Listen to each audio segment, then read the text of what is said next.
কংগ্রেসের বৈষম্যপূর্ণ শাসনের কারণেই এই ভূখণ্ডের মধ্যে মুসলিম জাতিসত্তার চেতনার বীজ তখনই বপন করা হয়েছে, যার ভিত্তিতে টু নেশন থিওরির ভিত্তিতে আমরা আবার সেখান থেকে আলাদা হয়ে আরেকটি ভূখণ্ড পেলাম। মানুষের আকাঙ্ক্ষার বিপরীতে যখন শাসক গোষ্ঠী অত্যাচার এবং জুলুমের খড়গ চাপিয়ে দেয়, তখনই জনবিদ্রোহ শুরু হয়। আসসালামু আলাইকুম রহমতুল্লাহি ওয়া বারাকাতুহু। আলহামদুলিল্লাহি রাব্বিল আলামিন, আসসালাতু ওয়াসসালামু আলা সাইয়্যিদিল মুরসালিন ওয়া আলা আলিহি ওয়া আসহাবিহি আজমাইন।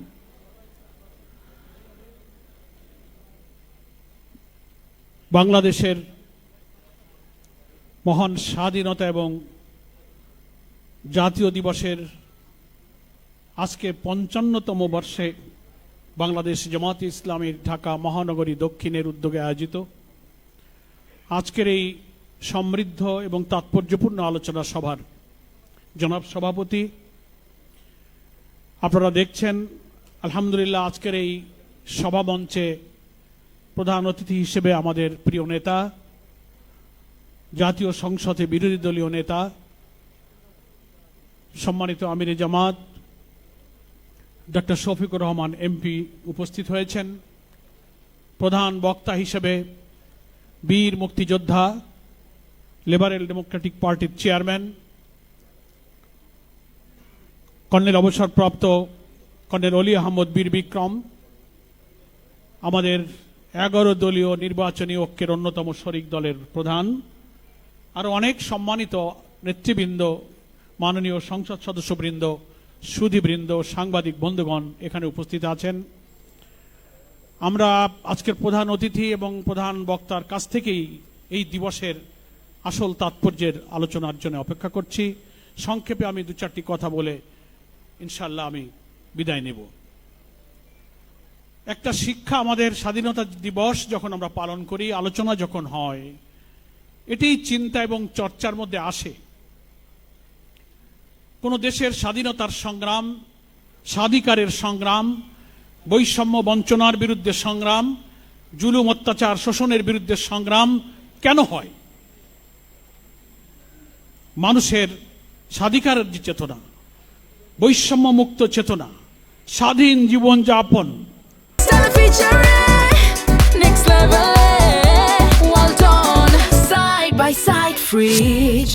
মানুষের আকাঙ্ক্ষার বিপরীতে যখন শাসক গোষ্ঠী অত্যাচার এবং জুলুমের খড়গ চাপিয়ে দেয়, তখনই জনবিদ্রোহ শুরু হয়। আমাদের স্বাধীনতার বা মুক্তিযুদ্ধের ইতিহাসের দিকে তাকালে আমাদের কাছে মনে হয় যে আমাদের মুক্তিযুদ্ধের 9 মাসের মধ্যে আমরা এই দেশটাকে স্বাধীন করেছিলাম। 9 মাস জুড়ে আমাদের মুক্তিযুদ্ধ হয়েছিল। আসলে কি আমাদের এই স্বাধীনতার সংগ্রামের ইতিহাস কি এই 9 মাসেই সীমাবদ্ধ? না, আমাদের স্বাধীনতার সংগ্রামের ইতিহাস দীর্ঘদিনের। আমরা 3 বার এই ভূখণ্ডের মানুষ স্বাধীন হয়েছি, স্বাধীনতা সংগ্রাম করেছি। 2 শতাব্দী আগে 1757 সাল থেকে ব্রিটিশ উপনিবেশিক শাসনের বিরুদ্ধে এই ভূখণ্ডের মানুষই ধর্ম, বর্ণ, জাতি, গোষ্ঠী নির্বিশেষে কিন্তু ব্রিটিশ উপনিবেশের বিরুদ্ধে আন্দোলন সংগ্রাম গড়ে তুলে আমরা স্বাধীন হয়েছিলাম। এবং ইতিহাস বলে এই সংগ্রামে মুসলিম ব্যক্তিত্ব, চিন্তাবিদ, আলেম ওলামারাই প্রথম আন্দোলনের সূচনা করেছিলেন এবং সেই আন্দোলনে সকল ধর্ম বর্ণের নির্বিশেষে মানুষরা কিন্তু অংশগ্রহণ করেছিল। আমরা আবার স্বাধীন হয়েছি। যখন সেই স্বাধীনতা রক্ষা না করে তদানীন্তন ব্রিটিশ থেকে মুক্ত হওয়া যে ভূখণ্ড আমরা পেয়েছিলাম, সেখানেও কর্তৃত্ববাদী শাসন, এক পেশে শাসন, বৈষম্যপূর্ণ শাসন, সবকিছু তখন চাপিয়ে দেওয়ার চেষ্টা করা হচ্ছিল। তখনই এই ভূখণ্ডের মানুষের মধ্যে ধর্মীয় চেতনা, মুসলিম জাতিসত্তাবোধ আমাদের জন্য একটি আলাদা ভূখণ্ডের চেতনার বীজ তখন বপন করল। আপনাদের মনে আছে ভারতীয় কংগ্রেসের সভাপতি ছিলেন মাওলানা আবুল কালাম আজাদ। তার একটা লেখা বই হয়তো অনেকে পড়েছেন, ইন্ডিয়া উইন্স ফ্রিডম, সেখানে মৌলানা আজাদ বলেছেন যে কংগ্রেসের বৈষম্যপূর্ণ শাসনের কারণেই এই ভূখণ্ডের মধ্যে মুসলিম জাতিসত্তার চেতনার বীজ তখনই বপন করা হয়েছে, যার ভিত্তিতে টু নেশন থিওরির ভিত্তিতে আমরা আবার সেখান থেকে আলাদা হয়ে আরেকটি ভূখণ্ড পেলাম। এই ভূখণ্ডেই আমরা ছিলাম। সেই 47-এ যে ভূখণ্ড আমরা পেয়েছি, এই মানচিত্রের মধ্যেই কিন্তু আবার 71-এর স্বাধীন সেই ভূখণ্ডেই কিন্তু আমরা ধরে রেখেছি। তবুও কেন আবার 47-এর পর আর একটা স্বাধীনতার সংগ্রাম প্রয়োজন হলো? কারণ ওই ভূখণ্ডেও যারা শাসক ছিলেন, মানুষের অর্থনৈতিক মুক্তি, সামাজিক মুক্তি, তাদের অধিকার, স্বাধিকার, স্বাতন্ত্র্যবোধের বিরুদ্ধে বৈষম্য বঞ্চনা চাপিয়ে দেওয়ার কারণে এখানে আবার সেই ক্ষোভ বিক্ষোভ শুরু হয়েছিল। আমরা এই ভূখণ্ডেই আবার স্বাধীন হয়েছি। কিন্তু এই স্বাধীনতার ব্যাখ্যা অনেক বিশ্লেষকরা করেন এবং এটাই বাস্তব। 47-এর পরে আমরা যে নতুন করে 71-এ যে স্বাধীনতা অর্জন করেছি, এটাই বলে দিচ্ছে যে স্বাধীনতা মানেই শুধু একটি ভূখণ্ড নয়, একটি পতাকা নয়, একটি জাতীয় সঙ্গীত নয়। স্বাধীনতা মানেই হচ্ছে সেই মানুষের, সেই দেশের, সেই ভূখণ্ডের জনগণের অর্থনৈতিক, রাজনৈতিক, সাংস্কৃতিক সমস্ত মানবিক স্বাধীনতার অর্থই হচ্ছে প্রকৃত স্বাধীনতা। সেই স্বাধীনতা হয়নি, সেই ভূখণ্ডেই আমাদের আছে। এখন আমরা এই স্বাধীনতার যে ডিক্লারেশনটা হয়েছিল 1971 সালের 10 এপ্রিল, স্বাধীনতা ঘোষণা হয়েছিল 26শে মার্চ। সেই প্রক্লেমেশন অফ ইন্ডিপেন্ডেন্টে বলা হয়েছিল সাম্য, মানবিক মর্যাদা, ন্যায় বিচারের কথা। 55 বছরও সবাই আমরা একমত এবং সবাই বক্তৃতা এবং বিশ্লেষণে বলেন যে আমাদের সেই স্বাধীনতার ঘোষণার আসল লক্ষ্য আজও আমরা অর্জন করতে পারিনি। যে কারণেই কিন্তু 24শে আগস্ট আবার তৈরি হয়েছিল। ওখানেই স্বাধিকার, বৈষম্য, বঞ্চনা, মানুষের অধিকারের বিরুদ্ধে যখন কর্তৃত্ববাদী শাসক অত্যাচার, খুন এবং রক্তের হোলি খেলা চাপিয়ে দিয়েছিল, তখন এখানে আবার আর একটা সংগ্রাম গড়ে উঠেছিল। এই ভূখণ্ডেই হয়েছিল এবং এই সংগ্রামের বিজয়কে অনেকে বলেছেন this is our second independent, অনেকে এটাকে দ্বিতীয় স্বাধীনতা বলেছিল। যারা এখন ক্ষমতায় এসেছেন, দেশ যারা শাসন করছেন, জুলাই এবং আগস্টের এই সংগ্রাম থেকে তাদেরকে এখন বেশি করে শিক্ষা নিতে হবে, আমাদেরও শিক্ষা নিতে হবে।